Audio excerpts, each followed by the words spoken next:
तर आज एक महत्त्वाची बातमी म्हणजे शरद पवारांच्या घरी आज पवार कुटुंब एकत्र येणार आहे। पुण्यातील मोदी बागेमध्ये शरद पवारांनी आज पवार कुटुंबियांना एकत्र बोलावलंय। राजकीय क्षेत्रात तसंच अराजकीय क्षेत्रात सक्रिय असलेले पवार आज एकत्र जमणार आहेत। खासदार सुप्रिया सुळेंच्या कन्या रेवती सुळे यांचं लग्न ठरल्याच्या निमित्ताने भोजनाचा कार्यक्रम आयोजित करण्यात आला आहे।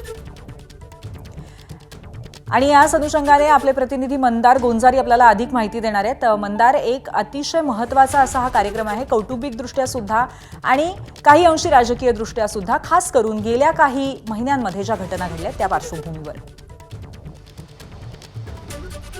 पूर्वी हा कार्यक्रम आयोजित करण्यात आलाय तो रेवती सुळे यांचं जे लग्न ठरलंय त्या निमित्ताने। मात्र हे पवार कुटुंब राजकीय कुटुंब आहे।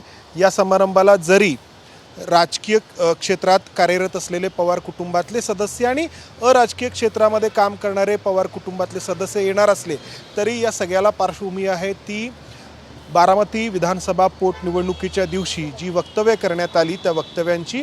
एकीकडे जय पवारांनी बारामतीमध्ये आपण 2029ची विधानसभा निवडणूक लढवू शकतो, कार्यकर्त्यांची तशी इच्छा आहे असं वक्तव्य केलं आणि त्यानंतर लगेचच आपण पाहिलं रोहित पवारांनी पुन्हा एकदा बारामतीमध्ये पवार विरुद्ध पवार असा संघर्ष होऊ शकतो असं म्हणून जय पवार यांना एका अर्थाने आव्हान दिलं। आणि या सगळ्या प्रकरणाचा तिसरा कोण आहे तो म्हणजे युगेंद्र पवार।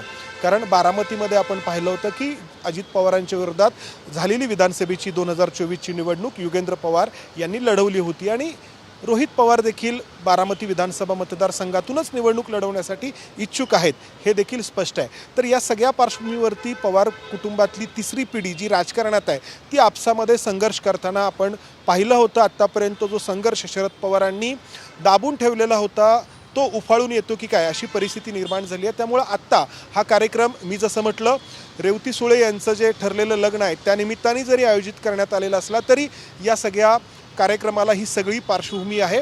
या कार्यक्रमासाठी युगेंद्र पवार दाखल झालेले आहेत, काही वेळापूर्वी रोहित पवार देखील दाखल झालेले आहेत, प्रताप पवार आहेत, पवार कुटुंबातले इतर सदस्य एक एक करून दाखल होत आहेत। मात्र या कार्यक्रमाला जय पवार उपस्थित राहणार नाहीत कारण ते पुण्याच्या बाहेर आहेत असं सांगण्यात आलंय। सुनेत्रा पवार मुंबईला आहेत, त्या मुंबईवरून दाखल होतात का हे अजून स्पष्ट नाही आणि अर्थातच पार्थ पवार येणार का नक्कीच मंदार। त्यामुळे एकंदरीतच कौटुंबिक सोहळा असेल परंतु तरी सुद्धा आपण याच्यावरती लक्ष ठेवून राहू, तुमच्याशी संपर्कात राहू। धन्यवाद तुर्तास दिलेल्या माहितीबद्दल। एबीपी माझा, उघडा डोळे बघा नीट।